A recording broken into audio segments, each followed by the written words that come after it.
Warung Merah Putih, begitu namanya yang dijalankan oleh Christine Hakim dan kawan-kawannya. Sebelum ini udah banyak yang nawarin untuk kerjasama bikin kafe. Cuma karena kan saya pikir kalau kafe yang beneran itu wah modalnya tuh ratusan juta dan bahkan mungkin sampai MM-an. Saya nggak kebayang, wah itu udah terlalu serius malah bisa sakit kepala gitu loh. Pada 6 April 99, pemerintah memberinya penghargaan bersama sejumlah artis lainnya.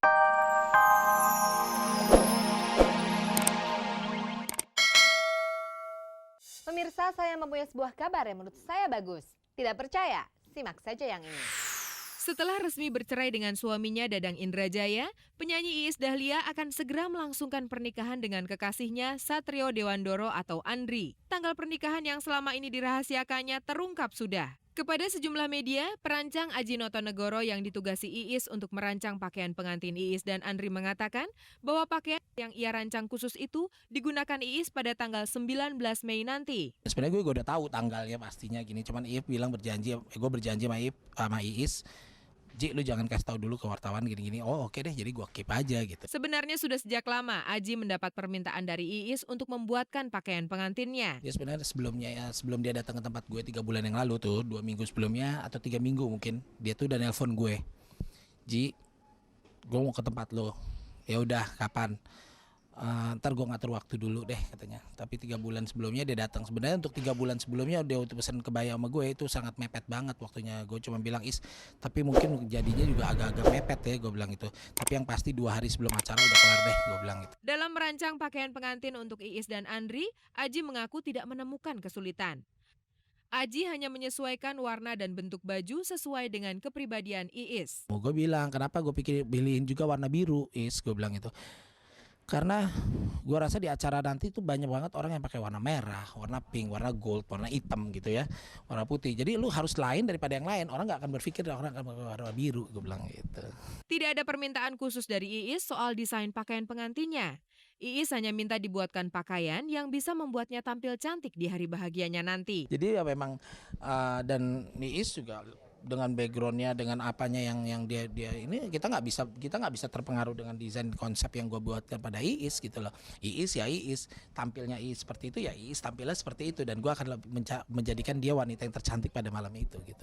Almarhum sutradara Teguh Karya tertarik pada foto itu dan jadilah Christine Hakim sebagai orang film sampai sekarang. Dia bohong. Setiap hari aku datang. Aku mencintainya. Jangan bangun dulu. Kalau tahun depan kau sudah jadi dokter, baru kau boleh bangun sendiri dan mengobati sendiri. Christine Hakim sebagai juri di Festival Film Bergengsi Cannes, Prancis. Sebagai juri itu sudah berkali-kali dilakukannya. Tetapi di Cannes itu bisa dianggap sebagai kehormatan atau pengakuan internasional yang sangat signifikan kepadanya. Belum ada orang film Indonesia yang memperoleh pengakuan setinggi ini sebelum Christine Hakim. Berbicara tentang perempuan kelahiran Jambi 12 Desember 56 ini, kita akan terpaksa berbicara tentang film dengannya. Itulah hidupnya yang berawal pada tahun 73. Film pertama saya itu judulnya Cinta Pertama tahun 73. Film itu meledak secara komersial dan dipuji sebagai film bagus. Tapi minat Christine Hakim ketika itu belum sepenuhnya tersedot ke film. Karena waktu saya muncul pertama kali dunia film, saya belum ada minat sama sekali. Tapi saya sampai bisa di film itu karena Teguh Karya minta saya terlibat di dalam film Cinta Pertama waktu itu. Dan sebetulnya keterlibatan saya cuma karena ketidakmampuan saya untuk menolak Teguh Karya waktu itu. Teguh Karya melihat Christine Hakim dari foto di majalah. Dan inilah sang fotografer itu, Sujana namanya. Tahun 71 saya kira. Lalu satu hari dia minta saya untuk mempergunakan pakaian dia, rancangannya dan yang ada dari butiknya untuk difoto di majalah mode waktu itu. Tahun 75, Christine membintangi filmnya yang kedua, Kawin Lari. Sutradaranya juga Teguh Karya dan lawan mainnya juga Slamet Raharjo. Pada film kedua inilah minat Christine mulai tergerak untuk mencurahkan sebagian hidupnya pada film. Sejak tahun kedua saya di dunia film, tahun 75, karena saya pertama kali di dunia film tahun 73, lalu tahun 75.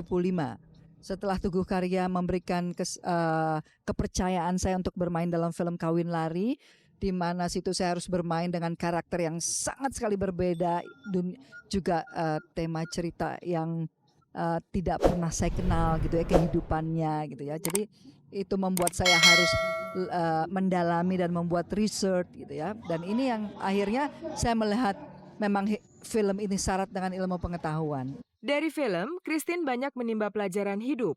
Ini tentu tidak disangkanya. Saya sangat sekali introvert sebetulnya. Ya. Tapi justru ya dunia film yang membuat saya menjadi lebih terbuka. Sebutlah nama Teguh Karya. Christine berhutang budi pada sutradara yang meninggal pertengahan Desember tahun lalu itu. Sentuhan almarhum telah menjadikannya sebagai aktris yang hebat. Sebagai orang yang tidak, waktu itu sebagai anak yang tidak tahu apa-apa mengenai dunia akting, mengenai dunia film, saya betul-betul dibentuk oleh Teguh Karya pada saat itu. Ini yang kemudian membawanya berkembang semakin matang dalam profesionalisme dan keyakinannya bahwa film yang baik bisa membuat hidup lebih baik pula. Maka dunia pun melihatnya. Festival Film Cannes pun menunjuknya sebagai anggota juri. Ini bagai langit dengan bumi saat kita bandingkan dengan nasib film Indonesia yang begitu lama tiarap. Orang film ramai-ramai ke sinetron, termasuk Christine Hakim pada bulan Oktober 96. Ia untuk pertama kalinya ikut-ikutan main sinetron. Judulnya Bukan Perempuan Biasa. Lihatlah wajahnya yang kurus waktu itu. Ia mau main sinetron setelah dibujuk Eyang Pamuncak, janda sutradara almarhum Arifin Senur. Ini sutradara saya bilang, ini sebetulnya racunnya dia nih. Hasil rayuan dia sebetulnya yang membuat saya jatuh. Apalagi yang dilakukan Christine Hakim ketika dunia filmnya di Indonesia tumbang? Ia ikut-ikutan buka warung sebagaimana banyak artis lainnya di awal krisis ekonomi Indonesia. Gambar ini kami ambil pada pertengahan Juli 98. Warung Merah Putih, begitu namanya yang dijalankan oleh Christine Hakim dan kawan-kawannya. Sebelum ini udah banyak yang nawarin untuk kerjasama bikin kafe. Cuma karena kan saya pikir kalau kafe yang beneran itu wah modalnya tuh ratusan juta dan bahkan mungkin sampai MM-an, saya nggak kebayang, wah itu udah terlalu serius malah bisa sakit kepala gitu loh. Pada 6 April 99, pemerintah memberinya penghargaan bersama sejumlah artis lainnya yang berprestasi di kancah internasional. Prestasi Christine waktu itu adalah aktris terbaik di Festival Film Asia 98 yang dilangsungkan di Taiwan lewat film Daun di Atas Bantal yang disutradarai Garin Nugroho. Memang, tidak ada lainnya yang bisa dibicarakan tentang Christine Hakim kecuali prestasi dan prestasi.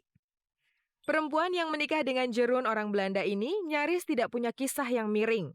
Atau ia memang sangat pandai menyimpannya karena tidak pantas masalah pribadi diungkap-ungkap. Ada teman-teman dari artis juga yang sebetulnya sudah berusaha untuk menjaga gitu ya, membatasi di sebagai mungkin, tapi sering sekali juga teman-teman wartawan masih tidak mau memahami itu gitu ya. Nah, seharusnya saya kira di dalam kebebasan pers sekalipun gitu ya, tapi ada hak-hak dan yang memang itu perlu diberikan untuk teman-teman artis gitu loh. Ini aku bukannya mengelak. Aku cuma tidak mau dia tahu aku sakit. Di mana dia sekarang? Pemirsa, Anda masih bersama Kabar-Kabar di Minggu. Tayangan yang kami rancang untuk Anda pada sore hari libur ini. Berikut ini Alfiansyah alias Komeng. Bahwa hidup ini berat, ia pernah merasakannya.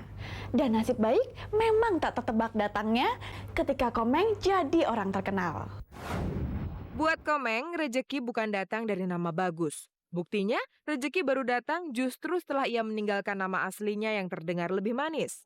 Alfiansyah. Itu memang dari dulu kalau soal panggilan dari zamannya masih nongkrong paling banyak nama saya, mulai dari orang manggil si Simon, orang manggil si Romus, orang manggil si Cemong, orang manggil siapa, banyak deh, sampai kadang-kadang pernah teman mau jemput ke rumah tuh, "Bu, ada Cemong, Bu." Ya nggak ada anak ibu yang namanya Cemong, ada pantat dangdang no Cemong gitu.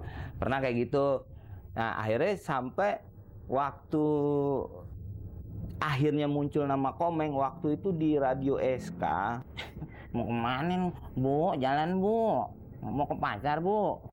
Tapi tahukah Anda, keberuntungan yang membuat Komeng jadi kondang seperti sekarang juga berkait dengan kebandelan masa kecil laki-laki kelahiran Jakarta 25 Agustus 1970 ini. Tahu kalau kata emak aneh sih katanya bandel sampai